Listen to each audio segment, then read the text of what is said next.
fijo contra incendio, el almacén temporal de residuos peligrosos, la subestación eléctrica, línea de gas natural, los correspondientes suministros, y el almacenamiento de gases inflamables.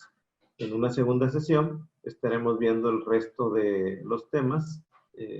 Vamos a tener lo que son los paros de equipos críticos, aunque aquí vamos a tocar algo de ello, planta de tratamiento de aguas residuales, los sistemas de acondicionamiento de agua, en referencia a qué debemos de hacer con el suavizador, con nuestro sistema de ósmosis inversa, el sistema de refrigeración, sobre todo en aquellas plantas donde tenemos sistemas de refrigeración un poquito más complejos o a base de absorción de amoníaco,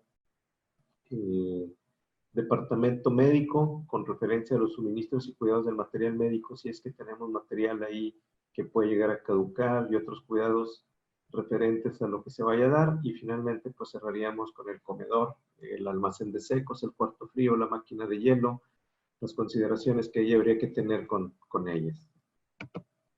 Y bien, pues como todos sabemos, esta declaratoria de emergencia sanitaria que fue anunciada recientemente por la autoridad del sector salud ha ordenado ya la suspensión inmediata de todas aquellas actividades no esenciales. Y pues aquí ya el decreto inclusive pues tiene cuestiones que pueden ser legales en caso de no cerrar y no estar declarados o estar identificados como una actividad esencial, que son las únicas que van a poder estar operando bajo los principios y controles de higiene y seguridad sanitaria. En el caso de que nosotros no seamos actividad esencial, bueno, pues habrá que establecer una serie de recomendaciones para tomar de buena manera esta suspensión total en forma segura de nuestras operaciones y posteriormente tener un arranque tranquilo, seguro, que nos vuelva otra vez a la normalidad y no tengamos problemas. Entonces, ¿qué actividades son necesarias para garantizar esta seguridad y la de tu planta? Tenemos que evaluar qué tenemos que hacer antes de cerrar o suspender actividades, qué tenemos que hacer en el momento en el que tenemos ya la suspensión, es decir, el durante, y después del cierre, cómo vamos a reactivar, ¿verdad?, nuestra operación. Entonces empezamos con el primer punto que les comentaba, que son nuestros servicios de vigilancia y accesos a la planta, donde pues obviamente la mayoría de nosotros cuenta con un personal de seguridad privada, específicamente los vigilantes, los guardias, como les llamamos, la seguridad física, y que no me dejarán mentir, pero muchas veces algunos de ellos pues les hemos ya cargado otras tareas, ¿verdad? Aparte de la prevención del delito. Entre ellas pues llegan a veces a hacer evaluaciones de temperaturas, cómo están la mercancía en el congelador, revisión del correcto orden de materiales, la carga de extintores manuales, límites de seguridad privada, exceden la prevención del delito. Y pues obviamente nuestros guardias lo que hacen es protegernos todos los bienes inmuebles y la seguridad patrimonial que tenemos nosotros en nuestra organización. Entonces, una de las cosas que hay que verificar, o sea, ¿qué tenemos que hacer antes de una suspensión total aquí? Tendríamos que entender que dependemos mucho de las cercas, bardas, mallas perimetrales. Aquí el objetivo es asegurar la integridad física y funcional de las barreras físicas que han sido diseñadas para evitar acciones destructivas hacia nuestras organizaciones, incluidos los actos de vandalismo. Hoy en día estamos viendo ya noticias que se están efectuando actos de vandalismo en el sur de nuestro país. En España ya lo ha habido. Entonces necesitamos verificar que todo lo que son cercas, bardas, mallas perimetrales se encuentran en buenas condiciones, que no existan posibilidades de tener infiltraciones en una suspensión total. Se va a correr la voz rápido y desafortunadamente sí tenemos gente pues a veces pues, con malas intenciones. Entonces un primer punto es tener un buen checklist, qué es lo que estamos buscando al identificar nuestras cercas y bardas, en qué condición física deben de estar y si están dañadas hay que repararlas. La lista de contactos de emergencias potenciales y planes de acción. Nuestro personal de vigilancia se va a encontrar solo. Si cuando está con nosotros a veces medio dudan en hacer alguna acción, ahora imagínense en el personal completamente solo y en la caseta de vigilancia. Entonces necesitamos identificar todos los factores que se puedan desarrollar en torno a la instalación, los potenciales y obviamente previsibles. Y de aquí, entonces, conocer y comprender qué planes de acción vamos a tener presentes para poder atender cualquier posible escenario, desde los actos que comentaba como vandalismo, incendio, un corte de energía, si es que no pensamos cortar nosotros el suministro de energía, cómo nos puede llegar a afectar el ya no tener energía eléctrica, ¿verdad? Entonces, ¿qué planes debo de tener yo? Si se va la energía eléctrica y tengo un generador auxiliar, un equipo auxiliar, ¿está en modo automático o es un banco de transferencia manual y requiere el guardia irlo a arrancar para mantener ciertos equipos críticos en operación? Entonces será muy importante que el guardia tenga básicamente un árbol de fallas, qué hacer y qué no hacer, ¿verdad? Si se presenta incendio, ¿qué hago? ¿Qué verifico? Si se va la energía eléctrica igual, si tengo un evento de vandalismo, ¿cómo actúo? ¿Cuáles son los números de seguridad? ¿A quién tengo que llamar? O sea, todos esos planes deben de estar hoy más que nunca actualizados y a la vista. Ante estos planes, el punto C, que se llama línea de autorización, la autoridad. Es muy importante que la toma de decisiones para ciertas circunstancias se encuentre debidamente documentada, comunicada y entendida por parte del personal que va a quedarse a laborar en el resguardo de la compañía. Esto nos va a ahorrar tiempo y evitar discusiones a la hora de tomar decisiones sobre ciertos asuntos que requieren una rápida respuesta, sobre todo en la ausencia del jefe. Recordemos que la falta de autoridad documentada, comunicada, ha sido la principal causa, pues, de que no se atiendan rápidamente las decisiones vitales que pudieron haber quedado, por ejemplo, en un conato de incendio y no en un incendio declarado, o en un acto de vandalismo que ya perpetuó y generó daños, pues lo pudimos disipar. Entonces es muy importante entre los guardias que ustedes vayan a tener o el personal que quede en la planta, asignar una línea de autorización, de autoridad, y que todos comprendan que pues existe esa autoridad aún en ausencia del jefe directo. Él puede tomar ciertas cartas sobre el asunto que nos permitirán ahorrar ese tiempo vital en casos importantes. El sistema de vigilancia remota y monitoreo de tableros de control, hay que asegurarse que los sistemas remotos de vigilancia, cámaras, sensores de movimiento, etcétera, ¿verdad?, se encuentren en condiciones de operación, ya que van a ser nuestros ojos en aquellas áreas de difícil acceso distantes al mando de control.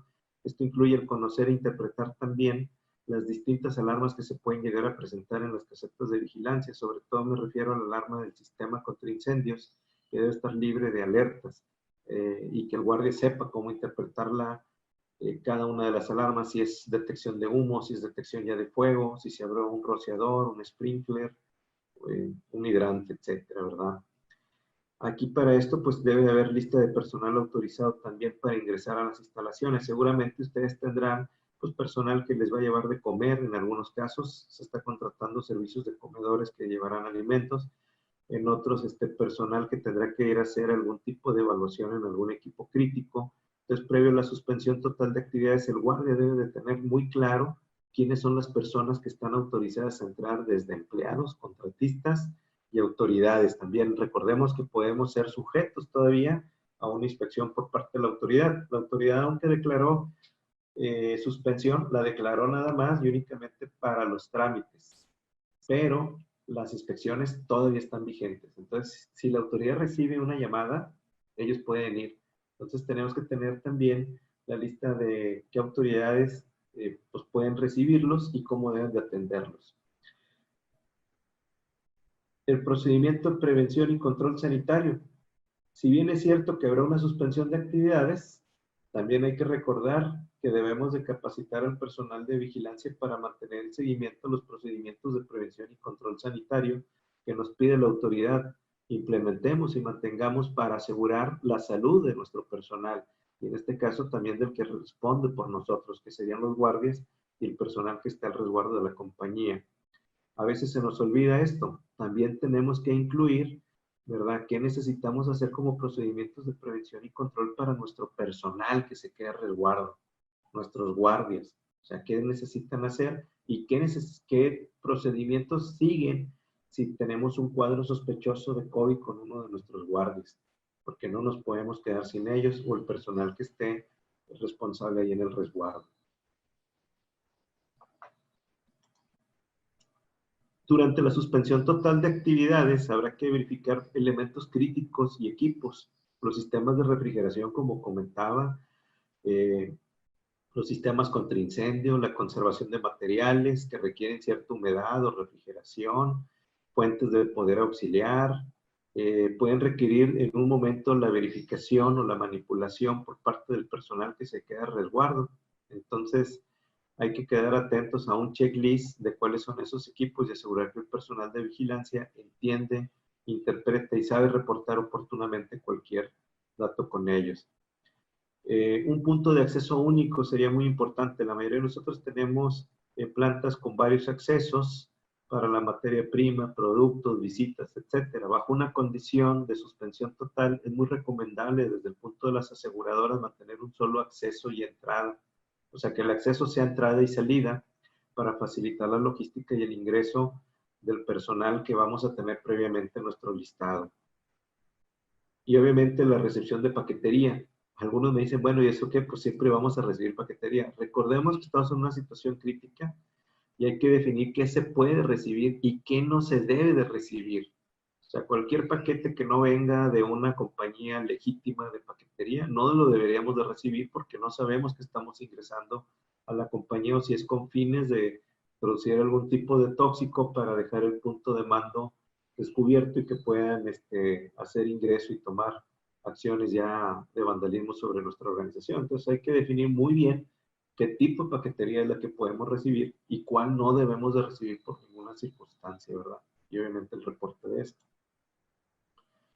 Los rondines y su frecuencia durante la suspensión, ya que está la planta en suspensión, hay que establecer al menos 3 patrones diferentes de rondas con diferentes frecuencias por semana a fin de desalentar a los grupos delictivos, que no nos estudien, que ellos vean, ah, caray, pues yo pensaba que siempre a las 10 pasaba por aquí el guardia, ¿no? El guardia tiene que experimentar distintas rondas, porque desde ahí nos pueden estudiar y puede haber infiltraciones al perímetro de la propiedad. Y previo al arranque de toda actividad, ¿verdad? Proveedores y suministros autorizados. Es obvio que vamos a arrancar después y para ese arranque previo de operaciones, muchos de los equipos requerirán de una asistencia técnica programada y planificada para un arranque posterior a un paro prolongado, como pueden llegar a ser las calderas, sistemas de refrigeración, los hornos que vuelvan a alcanzar su temperatura, la apertura de la línea de gas, el reenergizar la planta para no generar una sobretensión en los circuitos, y lo cual variablemente va a requerir identificar personal, así como materiales de nuevo ingreso que tendremos que estar ingresando. Entonces nuestros guardias tienen que conocer todo ese sistema, una lista de qué materiales, las fechas posibles de arranque y obviamente también los controles preventivos sanitarios para seguir manteniendo la vigilancia sanitaria. Durante el arranque habrá que mantener las medidas de control sanitario, es decir, ya cuando arrancamos, que vuelven nuestros empleados otra vez, habrá que continuar aplicando las medidas de higiene preventiva al personal de planta, visitas y proveedores, incluida la verificación de la temperatura corporal, como muchos de ustedes seguramente ya lo llevan. Casos de COVID-19, tendrán que mantener un plan de acción para aislar los controles y prevenir el contagio de personal potencialmente enfermo que podemos llegar a detectar en un reingreso, ¿verdad? No hay que bajar la guardia aún cuando ya reingresemos. Y bueno, vamos a platicar ahora del sistema fijo contra incendios. Nuestro sistema de protección contra incendios constituye un conjunto de equipos diversos, algunos de ustedes ya los conocen, están integrados en nuestros edificios y estructuras, tiene un sistema que regula pues, ciertos códigos como NFPA, Factory Mutual, y la protección contra incendios básicamente la podemos dividir en dos sistemas, las medidas de protección pasivas y las medidas de protección activas, que son sobre las que vamos a platicar el día de hoy. Antes de suspender toda actividad, los tableros de alarma. Tenemos varios tableros de alarma en el sistema del cuarto contra incendios, la casa de máquinas, así como en caseta de vigilancia suelen estar los tableros. Estos deben de estar libres de códigos antes de que suspendamos las actividades. No debe de haber ningún código y nuestro personal debe estar completamente capacitado y familiarizado para interpretar qué tipo de código representa cada alarma. Estos tableros, al igual que nuestro sistema, están diseñados para funcionar en ausencia de energía eléctrica. Recordemos que en un incendio puede haber flamas que abarquen uno de los subestaciones o de los cuartos eléctricos o distribuidores, y esto cortaría la energía eléctrica. Es por ello que todo el sistema contra incendio está dotado de baterías secas. Los tableros de control tienen baterías secas y la motobomba pues ya tiene baterías ácido plomo, acumuladores. Entonces hay que tener el sistema de monitoreo de alarma y arranque de la motobomba requiere una fuente de energía que garantice que en ausencia de la energía eléctrica estas pueden operar oportunamente.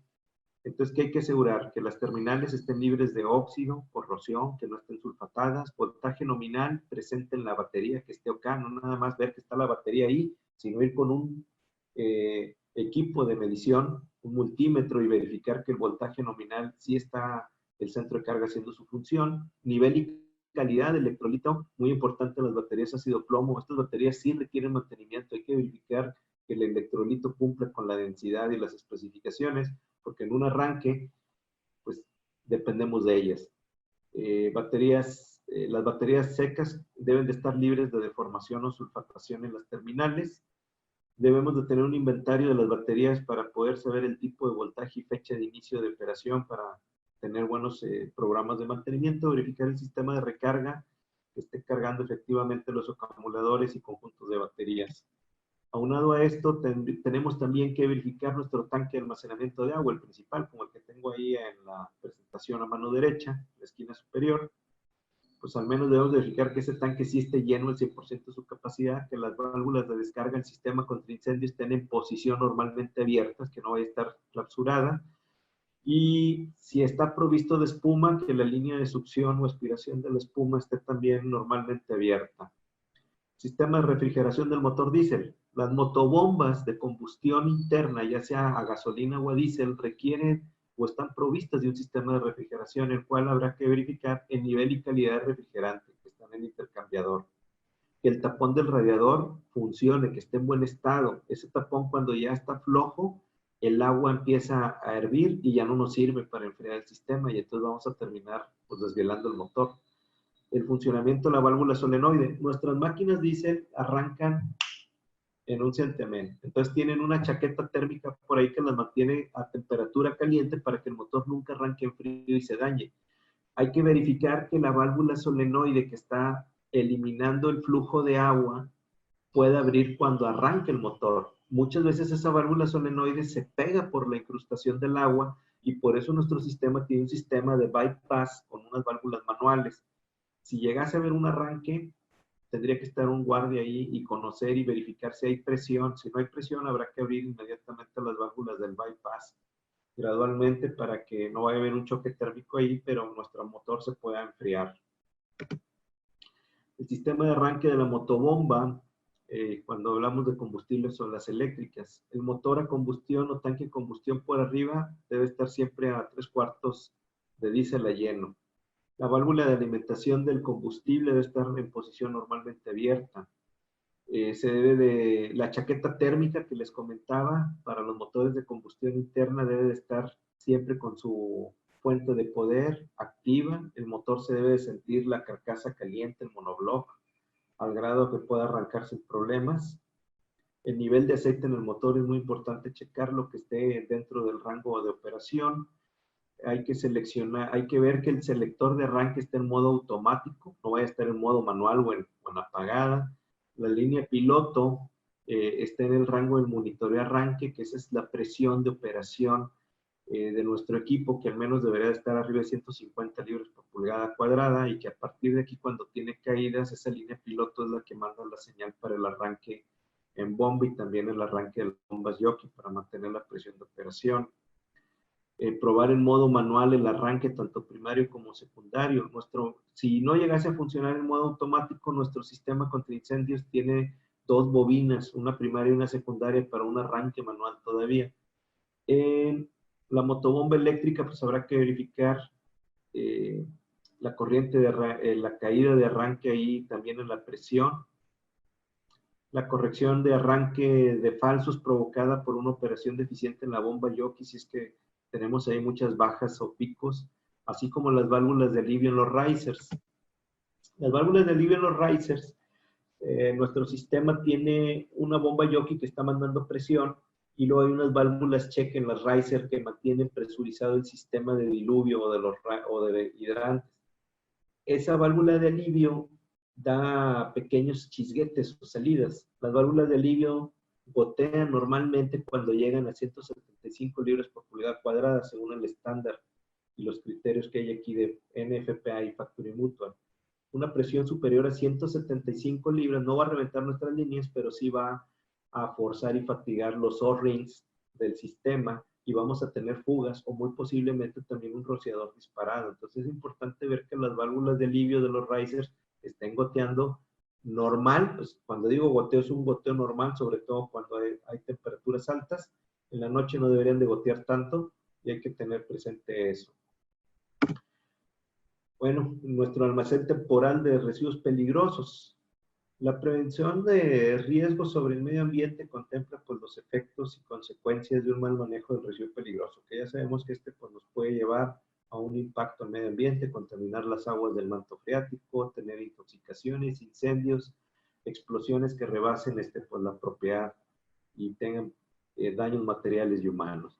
Entonces, por eso, pues desde los requerimientos del reglamento propiamente de la Ley General para Prevención y Gestión Integral de Residuos, nos estipulan que pues debemos de tener un almacén temporal de residuos peligrosos. Ese almacén hay que programar un desalojo de los residuos en forma conveniente, ¿verdad? Porque si vamos a tener una suspensión total y al guardia, como se pueden dar cuenta, ya le empezamos a cargar la mano con una serie de actividades. Entonces, entre menos actividades de riesgo tenga que tener él en su posesión, pues mejor. Entonces, es muy recomendable el desalojo de los residuos peligrosos a fin de evitar pues, los posibles riesgos que se pueden llegar a presentar con ellos, como riesgos de fugas, derrames, incendios, explosiones, actos de vandalismo sobre ellos. Y si vamos a quedarnos con residuos, el punto B, pues habrá que checar la compatibilidad y almacenamiento, que se queden en un grupo de residuos pequeños, y habrá que asegurar en ellos pues, que la compatibilidad química entre ellos es afín, que no vamos a tener reacciones adversas, que no vamos a almacenar por arriba de la capacidad de almacenamiento de la que fue diseñado, asegurarse que los dispositivos pasivos, extintores y otros sistemas contra incendio están en buenas condiciones y sobre todo de operar, retirar cuanto material combustible esté presente hasta al menos 6 metros y mantener libre la fosa de retención para lixiviados o posibles fugas, pues habrá que mantener todo esto limpio, pero sobre todo mantener despejado la hierba. Si en un mes llega a llover en estos y no estamos ahí presentes y crece hierba, pues el efecto lupa, un vandalismo, algo puede hacer que ahí se prenda la hierba, ¿verdad? Entonces habrá que mantener al menos 6 metros despejados y limpios alrededor de nuestro almacén, preferentemente que estos estén despejados ya sin materiales. Hablando de nuestra subestación eléctrica, es difícil, la verdad, que le demos al Máster Paco que desenergicemos esta. Sin embargo, si vamos a apagarla, habrá que planificar y preguntar, levantar la mano previamente ahí en la operación nuestra, antes de ejecutar movimientos para desenergizar nuestra subestación, si no tenemos equipos críticos, como por ejemplo la caseta de vigilancia, ¿con qué se va a alimentar si cerramos la subestación? ¿Verdad? Alimentación de energía eléctrica, el sistema contra incendios. Ok, tiene baterías y acumuladores, pero requiere una alimentación para mantener la carga. Sistema de vigilancia, nuestras cámaras, monitores, ¿con qué van a funcionar? Y otros equipos auxiliares o sistemas de refrigeración que requieren energía eléctrica. Si fuese el caso que dices, pues sí le voy a cerrar y le voy a poner ahí un generadorcito al guardia, no sé. Híjole, pues entonces, pues ahí tengo que ver también el mantenimiento en el patio de la subestación eléctrica. Ahí ven ustedes un ejemplo de una subestación eléctrica y se ve sacatito, porque le estamos dando mantenimiento, estamos ahí presentes. Sin embargo, si ya no estamos ahí, ¿qué es lo que puede pasar? Que crezca maleza, que de repente crece hierba, vienen otros animales, pueden hacer un nido, los pájaros, y entonces pues vamos a tener un problema si la subestación sí está energizada. Entonces hay que desasolvar los drenajes, evitar encharcamientos en el sistema de colector de aceite de emergencia que tiene nuestra subestación, establecer una verificación sobre el estado de las cercas, barandas y guarniciones, repararla si hay daños, limpieza y eliminación de hierba. No debemos de quemar hierba, ni la maleza que esté ahí presente, sobre todo si esa maleza está bajo los bucos o salidas de tensión ahí del primario, secundario que podemos llegar a tener. Los cárcamos y registros deben de estar dotados de tapa, no deben de estar abiertos para evitar tener el ingreso de fauna nociva, que no nos pueda generar problemas. Si vamos a hacer un movimiento de desenergizar la subestación, la libranza debería de ser a través de, ya sea, no sé si tengan ustedes bahía de banco o bahía de línea. Si tenemos una bahía de banco, pues hay que hacer la apertura del interruptor de media tensión, posteriormente la apertura del interruptor del tanque muerto y después la apertura de cuchillas desconectadoras. Si lo que tenemos es una bahía de línea, entonces es la apertura del interruptor del tanque muerto, la apertura de cuchillas desconectadoras y el cierre de las cuchillas de puesta a tierra en forma manual según lo indique la Comisión Federal de Electricidad. Principal riesgo, ahora pasando a la parte del gas, porque se nos acaba el tiempo, amigos, pero ya vamos a acabar. Principal riesgo con el gas, pues ya sabemos, es su inflamabilidad. Todos tenemos líneas de gas.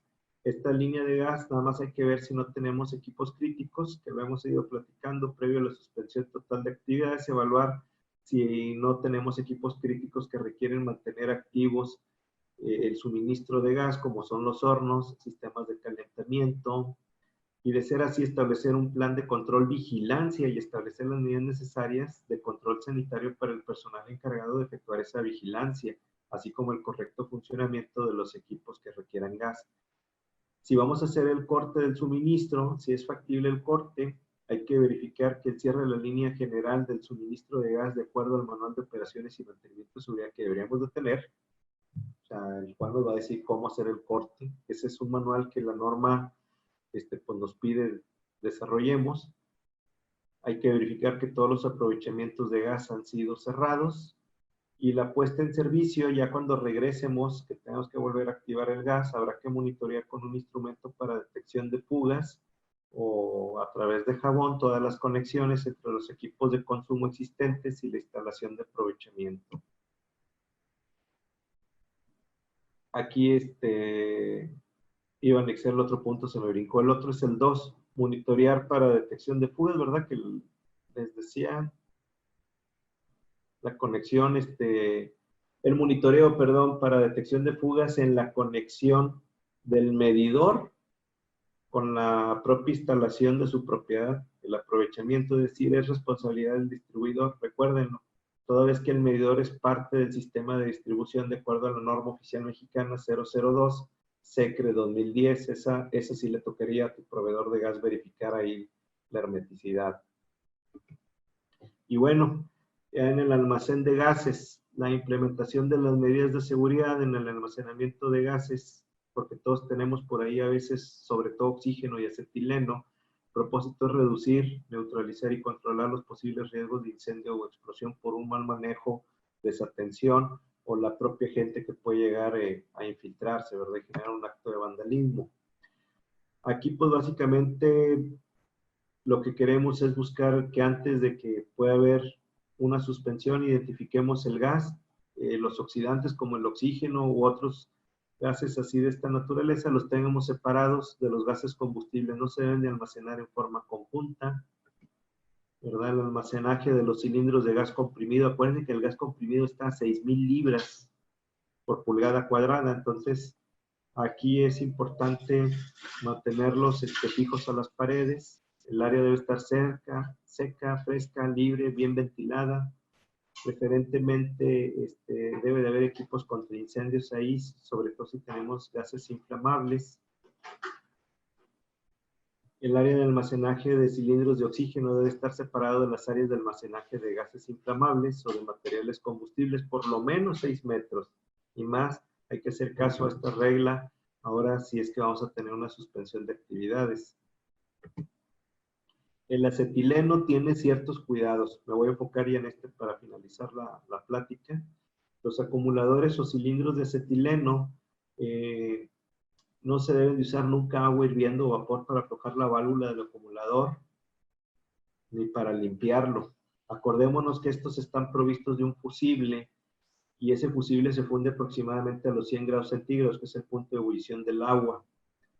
Tampoco hay que martillar los tapones fusibles para detener una fuga. En caso que empiece a fugar, pues ya hay que retirarlo. Por eso la regla, los 6 metros fuera del oxígeno, pues para que no tengamos una mezcla explosiva y dejarlo pues en un área bien ventilada que se diluya, si este fuese el caso.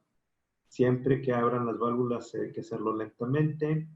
Nunca utilicemos acetileno a presiones que exceden las 15 libras por pulgada cuadrada. Para un mayor volumen tendremos que usar una manguera de mayor diámetro para aumentar el caudal, pero no la presión, eso nos puede generar una explosión. Y bien importante, los acumuladores de acetileno o cilindros de acetileno jamás se almacenan en posición horizontal, siempre tienen que estar verticales. El que yo lo llegue a apostar me va a generar una sobrepresión por la piedra donde viene disuelto el material, y esto va a disparar el fusible y vamos a tener un incendio y las consecuencias de esto. Los tanques de oxígeno, pues básicamente aquí las reglas no los vamos a poner por materiales combustibles como gas butano, propano, etcétera, ¿verdad? Entonces estos van separados también del acetileno en almacenamiento. Y pues bueno, pues muchas gracias.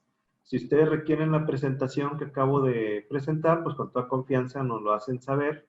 Les hacemos llegar la presentación, ¿verdad? En un PDF, no hay ningún problema. Estamos con ustedes ahorita en estas situaciones y lo que queremos realmente es que podamos, pues colaborar lo más que podamos. Ahorita necesitamos estar unidos todos, ¿verdad? Para pasar esta situación y reactivarnos, obviamente, el sector industrial lo más rápido posible, pero en forma responsable. Pues ahora sí vamos a pasar a la pregunta de a evaluar los chats ahí, nada más déjenme ver porque no escucho a nadie. Ahí déjenme ver cómo. ¿Escucho? Listo. Ahorita, si gustas, te comparto el control. La persona que tenga una duda, no sé si pueden ver la parte donde levantan la mano. Y ahí levantan la mano y ya tú les cedes la palabra. ¿Ok? Ok. Perfecto. Bueno. A ver, son muchas. La presentación sí se las enviamos. Aquí está mi compañera Teresa conmigo también. Les acabo de compartir una liga por medio del chat. Es una breve encuesta con respecto al contenido y si tienen interés en algún otro curso que quisieran que diéramos vía webinar, se llena la encuesta y después les aparece la liga para hacer la descarga de la presentación. Perfecto.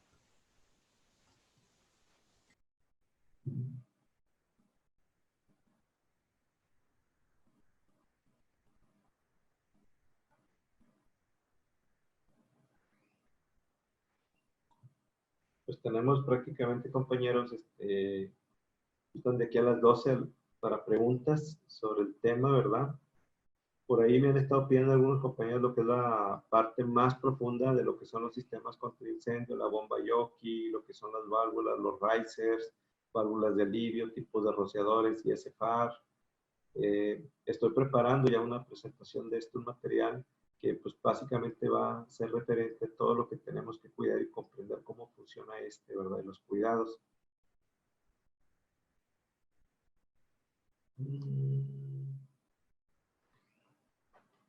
A ver, aquí estoy viendo de Tania. Dice, buenos días. Respecto al cierre de los hornos, nos han detenido para procesamiento de algunas noticias.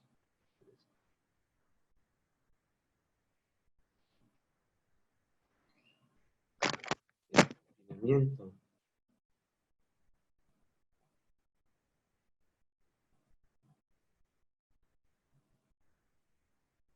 ¿Qué les parece si para irlo viendo pueden levantar la mano los que vayan cayendo aquí en el chat y les vamos cediendo el audio. No sé si les parece.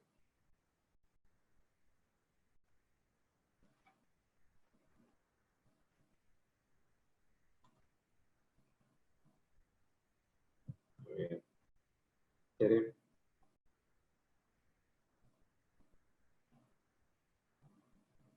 A ver, aquí la opción, grabar. Permítanme, por favor. Y pues lo estoy al pendiente de quien levante la mano. Estoy buscando, porque todos están silenciados. Sí. Tania. Tania, sí. Tania, te escuchamos. Hola, buenos días, tardes. Hola, buenas tardes, sí. Mira, nosotros somos un centro de acopio. Nuestra Ok, principal actividad es mandar a coprocesamiento los residuos y de momento estamos detenidos por los hornos cementeros. Entonces, hasta ahorita no tenemos ninguna indicación o ninguna noticia de que los confinamientos nos vayan a detener la recepción. Entonces no sé si alguien tenga alguna noticia porque pues nosotros nos llenaríamos aquí en planta. ok, por lo que es destrucción como combustible alterno, ¿verdad? Así es. Sí, es una buena pregunta. Yo no tengo noticia ahorita, fíjate, todavía sobre, en esa parte. La industria cementera quedó como industria no esencial, ¿verdad? Sí, hasta donde tengo entendido, sí. Ok. Tomamos nota de esto, Tania, porque este es uno de los puntos donde pues muchas industrias en el giro en esta parte, si tienen cadena por ahí o relación con una industria esencial, porque la parte del manejo de los residuos sí quedó como esencial. Entonces pudiera ser que esto avivara o que pudiera permitir que el horno cementero sí estuviera trabajando y no apagarlo, ¿verdad? Ok. Leopoldo, tenemos una Sí, pregunta por parte de Samuel. sí. Samuel, Samuel. Santos, te escuchamos. Sí, buenas tardes, Leopoldo. Mira, ya Buenas tardes. sobre, bueno, dónde conseguir esa lista de empresas con actividad esencial, pues para saber si debemos de continuar con las operaciones o hacer algún cierre parcial o total de nuestra operación. Nosotros nos dedicamos a la fabricación de detectores de metales para industrias alimenticias y farmacéuticas principalmente. Por ahí, nada, pues depende. Si ustedes tienen por ahí la lista de... Ahora sí les voy a ver que abrimos más. Soy estática. Sí, Samuel, sí. a ver, ok, ya te escuché. Mira, Samuel, básicamente la lista salió publicada, o sea, lo que tenemos es la publicación que salió en el Diario Oficial de la Federación. Ahorita también la ponemos en otro link para que tengan acceso ustedes a lo que son la lista de empresas esenciales o actividades esenciales, que son las que no entran en el acuerdo de suspensión de actividades. Sin embargo, si observan bien el acuerdo, todas aquellas actividades que están relacionadas a una actividad esencial se mantienen de alguna manera vigentes o pueden estar justificada su operación, siempre y cuando mantengan los debidos procedimientos y controles sanitarios que aseguren la salud de sus trabajadores primeramente y que sí estén relacionados con una actividad esencial. Si ustedes dicen, oye, yo tengo tantas órdenes de compra, de operación para entregar detectores de metales a ciertas industrias farmacéuticas o repuestos, refacciones que tienen que estar en este periodo de suspensión, sería factible, ¿verdad? Que ustedes sí pudieran estar operando, pero tendrían que tener de alguna manera los elementos propios de tu cliente, que sí está considerado una actividad esencial y que requiere de esos suministros. Lo que vamos a hacer es que vamos a poner el acuerdo para que lo puedan ver. Ok, más por igual para conseguirlo. Ujú. ¿Alguna otra duda? A ver.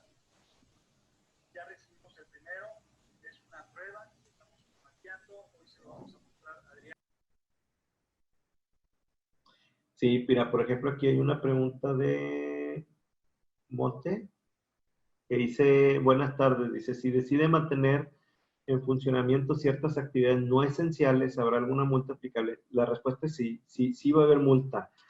Ya el gobierno se ha ido preparando con los acuerdos y obviamente con algo que se llama denuncia, ¿verdad? De acuerdo, que es un proceso mediante el cual se legitima el acuerdo a nivel de ley para poder generar efectos jurídicos y poder establecer entonces sanciones o ya penalizaciones sobre quienes no acaten el acuerdo. Entonces sí es importante entender que aquellas empresas que sean sorprendidas que no ejecutaron la suspensión de actividades y que no son esenciales, sí van a estar sujetas a penalizaciones.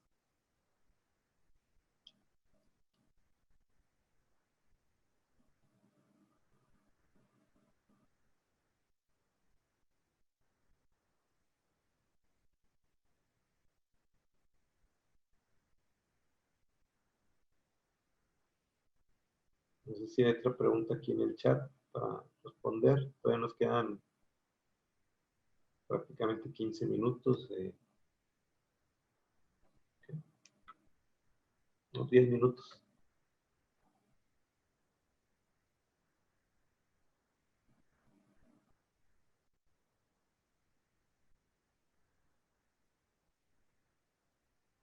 El acuerdo es hasta el 30 de abril. Y obviamente se puede llegar a extender si esto no se controla. Esperemos todos que pues ya para el 30 de abril esté debidamente controlada la curva de esta pandemia, ¿verdad?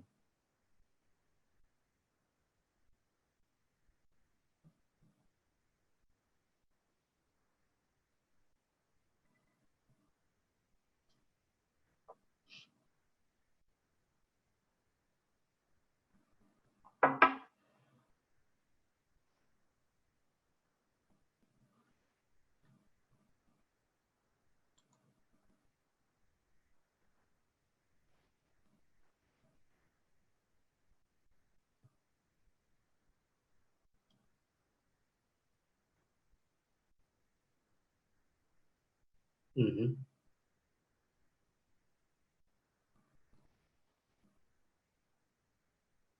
Ahí mi compañera Tere pues ya puso en el chat la liga del diario oficial de la Federación donde pueden consultar las actividades esenciales que se publicaron.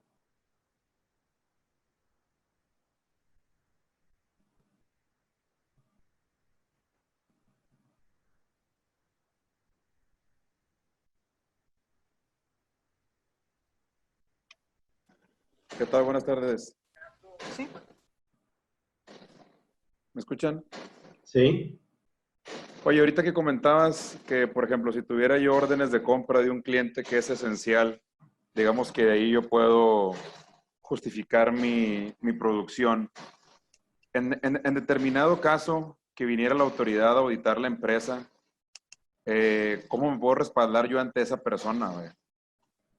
O sea, tal vez a mí me queda claro, yo soy esencial porque tengo un cliente, pero en determinado caso que venga esa persona, que la persona teóricamente me pedirá entrar a conocer mi producto, me pedirá algún documento.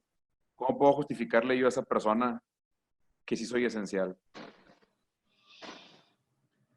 Y pues, bueno, son temas de otro foro, pero bueno, contestando a la pregunta, básicamente lo que la autoridad en este caso, digo, busca, pues es que sí existe esa relación, ¿verdad? Pero también te van a identificar, o sea, si tienes procedimientos de control sanitario, o sea, que tus grupos vulnerables realmente ya no están laborando, que eso sí se tienen que ir, no se pueden quedar a trabajar, que la gente que tienes está pasando por un control de procedimiento sanitario y pues obviamente que tus órdenes de compra y la relación que existe con la empresa que sí es esencial están ligadas y que si yo no les suministro eso a mi cliente, en este caso una industria esencial, pues dejaría de operar, que habría ahí la interrupción en la continuidad del negocio de un giro esencial.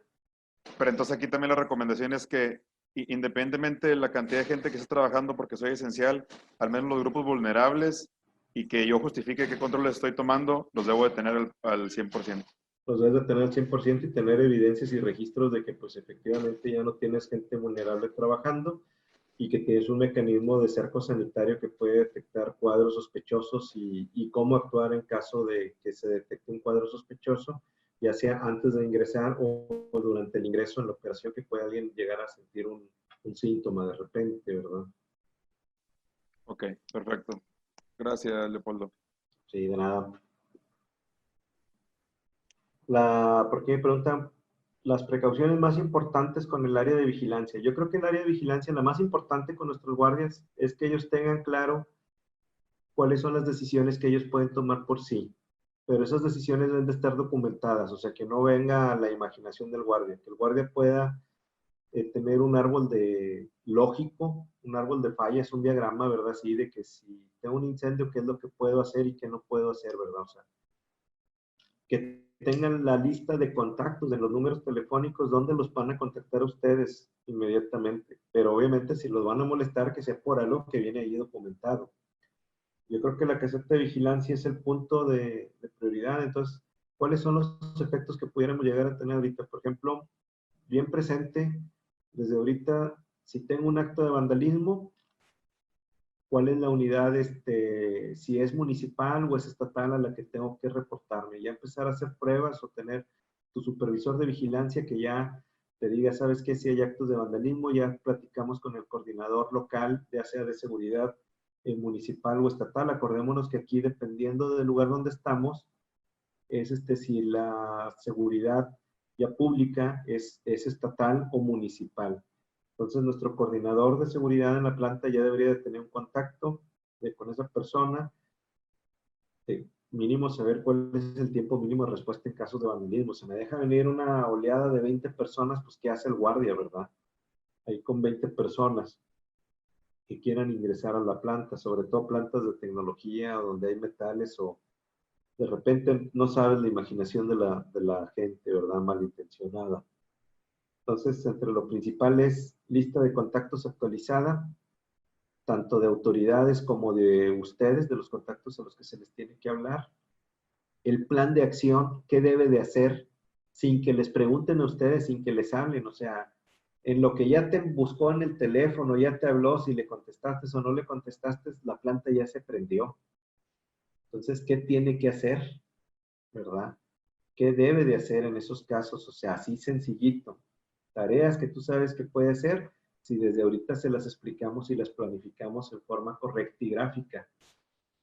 Si se va la energía eléctrica, que pudiera llegarse a dar el caso, pues tienen generadores. Si no tiene banco automático de transferencia y es manual, bueno, pues que esté capacitado para saber cómo manejarlo, al igual que, por ejemplo, un arranque, si hay un arranque en falso del sistema contra incendios, pues acuérdate que si arranca esa, tiene que ir a pagarla tú en forma manual. Esa no se paga automáticamente. Hay que ir a pagarla uno.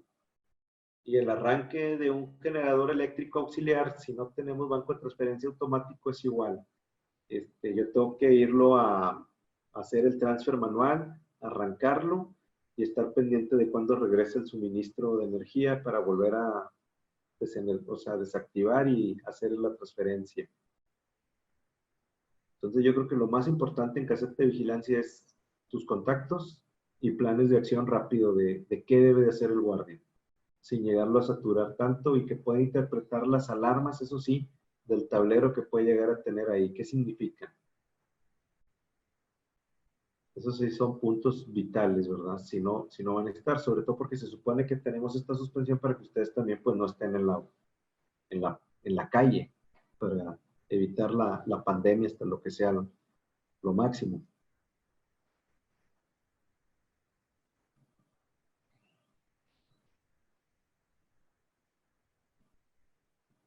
Compañeros, ¿tienen alguna otra duda?